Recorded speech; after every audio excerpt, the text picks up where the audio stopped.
Hello and welcome to the Marriage on Mass podcast. Today we are talking about a pretty important topic. We are talking about sexual stereotypes in your marriage and how they affect your marriage and what we can do to eliminate these stereotypes and get to a better sex life. Yeah, because when we have these different beliefs about sex, like when we come into marriage and we have, different ideas, sometimes different even than our spouse, but maybe different than what is actually true. And that can be really hurtful for the relationship. It can actually hurt your sex life. I know you and I came in, we had ideas, we had beliefs. Expectations. We had expectations almost like set up by society or set up by our parents or set up by whatever that we had coming into marriage about sex that affected how we had sex with each other. Above expectations, also beliefs about what sex is, what it should be like, how you talk about it, or if you can talk about it. Yes, yep. This isn't, sex is a huge topic. It really is. So we're gonna talk about it a lot on this podcast. Yes. Not to mention it's fun. It's fun, and it's such an important part of marriage, and it's part of how God intended marriage to be. Part of the cement that holds a relationship together is that sexual physical intimacy. It's something that you share only with your spouse, and it really is this very special gift that God gave husband and wife to enjoy in the relationship. It really does. It makes the relationship so much better when the sex life is better. Yeah, and when you think about it, like all the stresses of marriage or in your life right now, and then here's this gift from God, sex, which offers so much pleasure, right? So and connection. Yes. But on the flip side of that, it can also be a really sore spot. This can be a really painful thing in marriage, physically painful maybe, but also just really emotionally painful if you're not on the same page, if there's hurt feelings, if there's resentment, unresolved conflict around it. It can actually be really painful. And so I think talking about some of these stereotypes can only be helpful. And we really encourage you to talk then about this with your spouse as well. So maybe ask them what their thoughts are on each one of these, because I think that's going to really help you open up some great conversation that can only bring you guys closer. Yeah, absolutely. So I'll start off with stereotype number one that we're going to talk about, and that is men want sex more. It's a pretty common belief out there. You see it in movies and TV shows and everything else, and it's something that people do talk about a lot. And that's a stereotype. It's not necessarily true. And I know Cara and I have had periods in our relationship where maybe I had a higher drive and then she had a lower drive. But there's been some pretty long periods in our marriage where it was the opposite way, where she had a higher sex drive than I did. We did a whole podcast episode. Yeah, that's actually one of our most listened to podcast episodes is mismatched sex drive. Yeah, so clearly you guys are interested in this topic. And you can definitely check that one out if you haven't checked that out yet for more information on that. So that's a stereotype that just doesn't hold true, is that men do not always want sex more than women. Oftentimes the wife can have a higher sex drive or libido, especially in certain times in the marriage, different phases in the marriage. Pregnancy, hello, pregnant ladies, like your drive. I think a lot of times your drive goes really high. And also just different times of the month for women, they're gonna want it more. Then there's sometimes they're gonna want it less. Maybe after you have the kids and the kids are causing all kinds of stress in the marriage, and it's like, oh, maybe the sex drive dips a little bit. Possibly. Well, that's a needed conversation after kids. Like lots of needed conversations. Yes, we could have we probably will do a whole episode on that. We absolutely because that's a big deal. Yeah. Oh, yeah, that's the first stereotype. The second one is women don't need orgasms regularly, or maybe they don't desire orgasms regularly. Like the man, yes, he's going to, this is all about him, but really that is not true, because just speaking from myself, like there is no reason for me physically or anything else to not orgasm regularly. In fact, that's our goal every time, our personal goal. And that doesn't have to be your goal, but that's one of our goals, is that we're both enjoying it. Yeah. And usually that involves orgasm. And so and there's all kinds of physical benefits for the woman as well to have an orgasm, just as there are for the man too. So and I think sometimes this can happen where, because of this stereotype and because of expectation, women kind of give up hope sometimes to have that if they haven't experienced it before. Right. Yeah. And that can be very painful, and then it can affect the dynamic some too. So, and there can be work done on that and communication done so that the man is more attuned in to his wife and is able to please her in ways that she didn't even know she wanted to be pleased necessarily. Well, and I think that's why there needs to be so much communication about this, because yeah, if you're not sharing like what feels good for, and I know there have been times like I feel like I'm the shyer one in communicating about this in our marriage. Yeah. Where like I don't always I haven't always felt comfortable like telling him what feels good or what doesn't or whatever. Yeah. But that's so important, because how else is he going to know, right? Absolutely. And so maybe orgasm is harder because the communication hasn't been there yet. And I think nowadays there are so many resources out there. If you haven't ever experienced orgasm as a woman, there are so many resources out there for help with just understanding your body. Maybe you don't really fully understand your own body or what could be pleasurable. And there's so many great resources out there for that. I just think that don't settle for less than God's best for you. And his best for you is for you both to experience that. Yeah, it doesn't have to be every single time. Whatever you guys are comfortable with whatever your desires are. Like, this is a very per couple, conversation, not a one size fits all. And even if it is an orgasm, there should be a sense of satisfaction and fulfillment on both sides, regardless of what happens in that time. There should be satisfaction, fulfillment, and some kind of pleasure that's happened in the sexual experience between the husband and the wife. Yeah, and I mean, along with that, I want to just encourage you, especially wives. I don't know about husbands, but for wives, I know sometimes the temptation can be there to just kind of like, oh, well, it's fine. Like, I know I didn't really enjoy it very much, but it's fine. Like, you can kind of try to talk yourself into like a peaceful, right? Like, well, I don't really want to bring it up. It's that big of a deal. Instead of realizing it actually is a big deal. And I think your husband would agree. Absolutely. Hopefully, like, I know Adam cares about if I am enjoying it, right? And your husband, I think all husbands should care about their wives' pleasure. And so if I'm not actually enjoying it and I'm pretending, Adam is not going to appreciate that. Like, no, and there can be some subtle resentment that can build up over time. Oh, absolutely. Contribute to the fact that a woman doesn't enjoy the sexual experience then, and so that can be really hurtful over time as well. So communication is huge. It really is. Yeah, and honest, right? We always want to speak the truth in love. Yeah. And you can do that. You can do that even in this area. Right. Yeah. So another sex stereotype that we're talking about is sex is only physical. And that is a big deal because sometimes we think that's the case. But really, the emotional connection that you build, even just throughout the day before you have sex, can really, enhance and make the physical so much more enjoyable and so much more passionate, because there's been little checkpoints throughout the day where you're actually communicating, where you're actually flirting with each other, where there's this emotional connection that is occurring throughout the day, that then when you have sex, it's like that has been building all day long. Yeah. And I know that's a big conversation topic for a lot of women, is like, he wants sex, but he hasn't, he hasn't poured into my heart, right? He's not been reaching for, deeper in my heart and what I care about and what's stressing me out and what's going on in my life, right? And you want to feel cherished, just and cared for by your man. I mean, I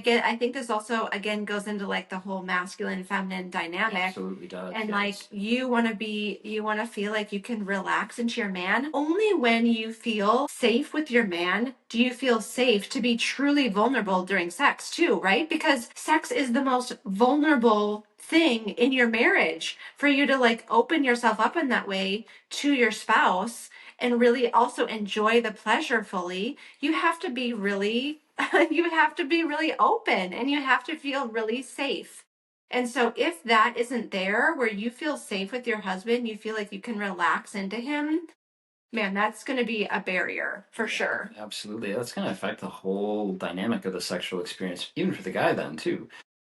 And just as a guy, maybe this is a bit stereotypical, but the guy enjoys the physical aspects of the sex so much. As a guy, you have to remember that your wife really wants a lot of the emotional aspects during the sexual experience too, and that happens before you even do it. So it's like if you want her to enjoy it, if you want her to have pleasure, which as a good husband that's what you want, then you're going to invest in that emotional like relationship throughout the day. You're going to really take care of her heart and cherish it like Cara said, so that she feels wanted and desired by you and safe to be completely open with you in sex. And again, this is not just stereotypical like men do this for wives, because this happened to us a couple days ago where we were both on the same page, like we were planning on having sex, and I said something that hurt Adam's feelings, and it was like door closed. Right. Because even though he may physically have wanted me, and I definitely, well, I wanted him too.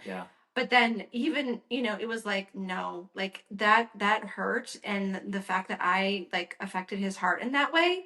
Yeah, that did affect me deeply because, physically, I probably still wanted sex physically, but my heart was shut off. Like I didn't feel connected to her in that moment. And I was like, and I did communicate that to her. I said, no, I'm not there right now. I'm just not there anymore because of what was said.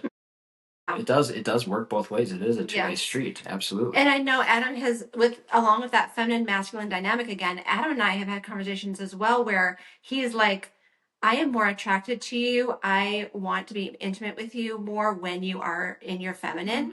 Because we've shared before that is a struggle we've had in the past. And still do struggle with sometimes, because it's very easy for a woman to feel burdened, especially if her man is not stepping up into his strength as a man and handling all the things. And vice versa. But when I am not soft to him, when I am not, exuding that femininity, that's not as much of a, it doesn't turn him on as much as when I am soft and I'm leaning into him and I am, like it is an energy. It is literally not even something necessarily that you can define. It's intangible. Fully. It's an intangible like thing. But like, man, when she's being super feminine and soft, it is like, I'm ready to go. It is a big deal. Can you give any other examples of like what that is? What does that look like for me to be soft and feminine? It's like an openness. It's an openness of your heart. Like I can tell. I almost swear that your skin is softer when you're being more feminine. That's obviously nothing that just random thoughts here. There's an openness, there's a willingness, there's a you can tell that she's enjoying your presence. She's enjoying being with you on an emotional level and a physical level, that she's leaning into you, she's being soft and just wanting you. That's a big deal as a man too. To feel desired is not just like the woman needs to feel desired. The man wants to feel desired. He wants to feel like this safe, strong place where she can relax. And when she is relaxing and leaning into it, man, that is a turn on. It really is. Yeah. So that dynamic is huge. And we have a whole module in our Healing Your Marriage course on the masculine feminine dynamic, because this affects so much in marriage and it's not often talked about. It's usually in Christian circles, it's only like, wives submit to your husbands, husbands love your wives, but there is so much more to that. And to this, we have to understand this masculinity and femininity concept in marriage. And we see this is a bigger struggle than ever before in couples. And so, definitely something to think about. Right. If we'd been working on that years ago, our marriage would have been like in a whole different place years and years ago. Yeah. So the next sex stereotype is you have to have sex when your spouse wants it, right? Like, well, he wants it, so I need to do it, or she wants it, and so I have to deliver, right? I have to do it. Go both ways too. And the thing is, we teach this in our course. Like, we want you to feel safe to say no. I'm not interested. And for your spouse to be respectful of that and say, okay, I understand. It's not like you're saying, And we're not talking about doing this time, No, time, yes, time, not making time a again. habit or a pattern of this, Yeah. but there is the occasional time where it's not the right time. It just isn't what the one spouse wants. There needs to be respect for that and some really good, clear communication around it too. Yeah. And I think that's the key, is to communicate it in a really loving way, because it can really hurt your feelings, especially if you have any wounds around like rejection or abandonment. Yeah. This can really trigger some hurts in you. And so, to feel like I was willing to like go there with my spouse and then they just rejected me, that can be really painful. We've experienced that, where like that can lead us into a spiral of disconnect. Yeah. And so to be really careful about how you express that I think is the key. But yes, you definitely should feel like you can express it and that you can say, hey, not tonight. I think it's helpful when you say, hey, not tonight, but let's do it tomorrow. Or let's, like when you let them know, hey, here's when I do want to do it, right? I mean, I have heard some honestly awful things about from women about when they are uncomfortable. Maybe they're getting their period, or they're after they just had a baby and they feel like they need to do this. They need to have sex even though they are in pain, they are uncomfortable, they are going through so much, and they feel this pressure. And I just think that is so sad. Yeah, that is sad. And it's like that shouldn't be something that you're just like like a sacrifice that you're making necessarily where it hurts you. That is something, if it's hurting you in any way, emotionally or physically, like there needs to be some very calm, clear communication about it, and even a little bit of a, maybe a boundary at some point, because there's some things to work on there. And yeah, maybe it's physical, maybe it's something not even an emotional thing, it's a physical thing. The spouse who wants it needs to really respect that and understand that, and you know I mean, then we can go on to the topic of like guilt sex, like when your partner's guilting you. Whether we bring in like, well, then this is why I have to watch porn, or this is why I have to do this because you're not, having sex with me when I want. I mean, that's a whole nother, we could maybe do an episode on that, but, the point is you should feel safe to say not tonight, right? Or not this morning, or whatever you want to have it. But yeah. So another stereotype that we're going to talk about is you should know what he or she wants without asking. There absolutely needs to be communication there. But I know we've struggled with this as well, is we kind of touched on it earlier, but like not really being clear about what we want, or not necessarily expressing what feels good or what turns you on, or whatever. And it can happen a lot in Christian circles too, because the whole topic can be somewhat taboo. Even within a marriage relationship, it can be kind of this topic that, well, I don't really want to talk about that. Maybe because of how you're brought up, or because of church stuff or whatever. I don't really want to talk about those things, but you have to be clear. You have to be on the same page. You have to be able to communicate those things really, wisely and skillfully communicate those things, because otherwise your spouse is never going to know what you want. You can't read another person's mind. And if you're expecting them to meet your needs in this area without communicating those needs, you're setting yourself up for pain and disappointment. And sometimes you might even struggle with knowing yourself what you want, right? Or knowing what feels good, especially if you are, these are some of your first sexual experiences, right? And then you're like, I don't know, and he doesn't know. And you might just expect, maybe you thought like, well, we thought this just was going to go great because we're married. And so sex is supposed to be great. That's not the case, right? You have to work on it. You have to communicate. I would suggest, if that's the case where you don't really know what feels good, or you don't know what you want, I would just encourage like some experimentation with you. Like, have fun with it, be playful a little bit.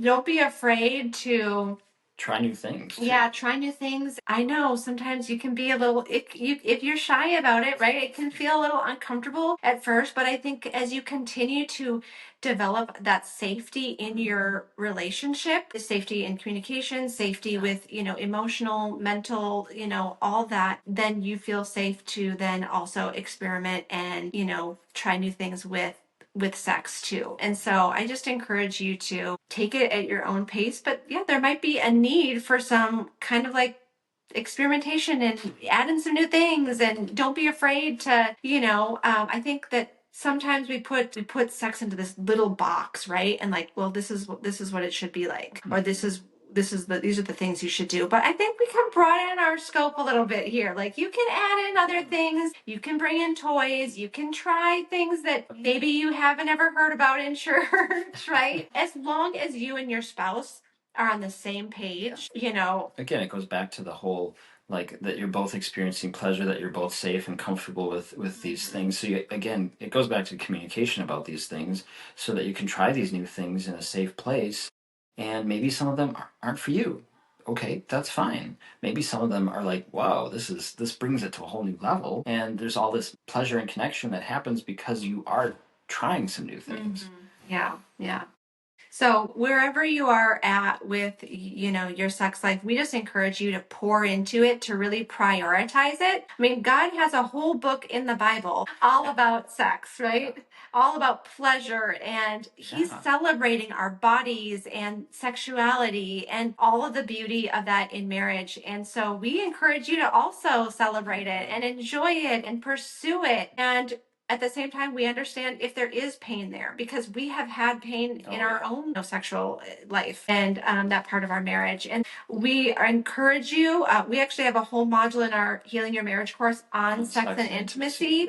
And we offer really helpful questions to walk you through getting to, like, what are some of the deep beliefs that you might have? What are some of the things you brought into marriage on this topic? What are some things that might be affecting that? It's a really, really helpful part of our course. And of course, we have the module on communication as well, and conflict, which is another, obviously we've mentioned communication like 15 times on this episode. Right, so right. We just, the Healing Your Marriage course really is a great thing to have. It's comprehensive too, because I think a lot of these things are so interrelated. Like, when you're working on your marriage as a whole and you're working on all these different areas, they all interact with each other. So to be able to go to a course that has 8 modules that all talk about really key important areas of your marriage, you start to heal all of it together, and then you'll notice change in each of these individual areas. So like we've been talking about, like, sex is just one aspect, but all the other modules of the course really help you get more connected, get more communicating better, and all of these other things, so that the sex then is, as a byproduct, also going to improve. Yeah. And the cool thing about this course, I think every married couple should have it. You have it for life, right? You grab our course, you have it for life. You can do it every 6 months. You can go through it every year. You've gone through it a couple times. Yes, yeah. I mean, we actually go through our own course. It's that helpful. That's just something that we offer, that we think would really be beneficial, especially if you are struggling in this area.